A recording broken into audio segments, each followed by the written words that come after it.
ان کی کیا خواہش ہے کہ پرائم منسٹر اڈے دے دیں؟ وزیر اعظم عمران خان نے واشگاف لفظوں میں سب کو کہا ہے کہ بھئی میری زندگی میں میری حکومت میں اڈے نہیں دیں گے. ڈرون حملوں کے خلاف میں خود ریلیاں کر چکا ہوں. اس بات کو میں 100% بینگ اے جرنلسٹ ایک چھوٹا سا رپورٹر کہہ رہا ہوں. یہ وزیر اعظم کا پرسنل فیصلہ ہے کہ میرے ہوتے ہوئے اڈے نہیں. اچھا بڑی صاحب پرسنل فیصلہ ہے، اس کا مطلب ہے یہ ڈیسیجن لینے سے پہلے اداروں کو اعتماد میں نہیں لیا گیا یا ان سے بات نہیں کی گئی؟ یہ مشاورت نہیں پتا، لیکن وزیر اعظم جب سعودی عرب گئے تھے تو ادھر سے بھی انہیں کہا گیا تھا، انہوں نے کہا ناٹ ایٹ آل، اس بات پہ ڈسکس بھی نہ کریں. 20 سال ہم نے امریکہ کی جنگ میں اپنا کھربوں ڈالر نقصان اور 80,000 شہادتیں دی ہیں، یہ ممکن ہی نہیں. اور سعودی عرب نے اپنے کے علاوہ کسی اور کی بھی سفارش پہ عمران خان کو کہا تھا. نہیں تو بڑی صاحب اگر کوئی اس بات پہ ناراض ہے تو وہ ناراضی کیا پنجاب میں نکالی جا رہی ہے یا نکالنے کی کوشش کی جا رہی ہے؟ جیسے کوئی کسی سے ملاقات کر رہا ہے، کوئی کسی سے کر رہا ہے، یہ سب کیا عمران خان صاحب کو ڈرانے کے لیے؟ علی آپ یاد رکھ لیں، اگر پنجاب حکومت جاتی ہے، میرے خیال میں نہیں جائے گی، کیونکہ پنجاب حکومت کاف لیگ کے 8-10 MP ہے میکسیمم، اور نون لیگ کے بھی اتنے ہی ہیں. یہ تو بیچارے ایک کونسلر کے خلاف عدم اعتماد نہیں لا سکتے. نون لیگ ڈیپینڈ کرتا ہے. اگر نون لیگ پنجاب میں آتی ہے تو ان کی مرضی کے بغیر حکومت چینج نہیں ہو سکتی. وزیر اعظم عمران خان جس دن پنجاب حکومت گرائی گئی، وفاق کی اسمبلیاں بھی توڑ دیں گے. یہ کوئی 90% چانس ہے، 10% معجزہ ہوگا کہ وہ نہ توڑے. یہ بات آپ پروگرام ریکارڈ رکھ لیں، ہو سکتا ہے یہ 10% ہی کامیاب ہو جائے، کیونکہ وزیر اعظم نے اپنی جو کچن کیبنٹ سے کہا، انہوں نے کہا مجھ پہ بہت پریشر ڈالا جا رہا ہے، خصوصاً امریکن اڈوں اور اس کے لیے بھی، اور بعض لوگوں کو NRO دینے پہ.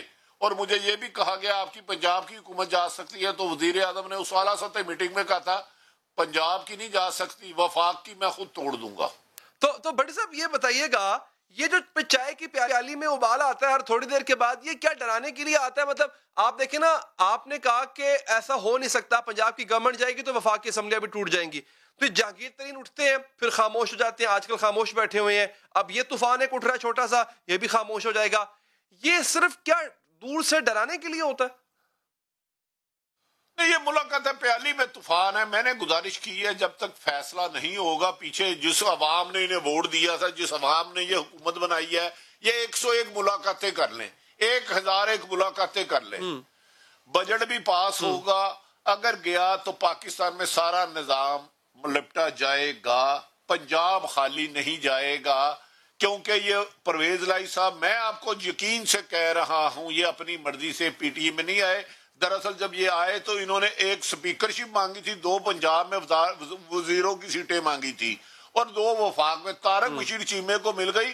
مونس الائی جو ایلیجیبل ہے منسٹر بننا چاہیے، عمران خان انہیں نہیں بنانا چاہ رہے. عمران خان ان کی جگہ کہہ رہے ہیں کسی کو بھی بلا دے. یہ تھوڑی سی ہلکی سی ایک ضد ہے، ایک نکی جی نہ کیتی ہے. خاص صاحب نے بڑے اہم حلقوں کے وہ نکی جی نہ کے بارے میں تفصیل نہ پوچھیے گا. مجھے اور آپ دونوں کو زندہ رہنا، آپ کی تو چھوٹی عمر ہے، اللہ آپ کو اور زندگی دے.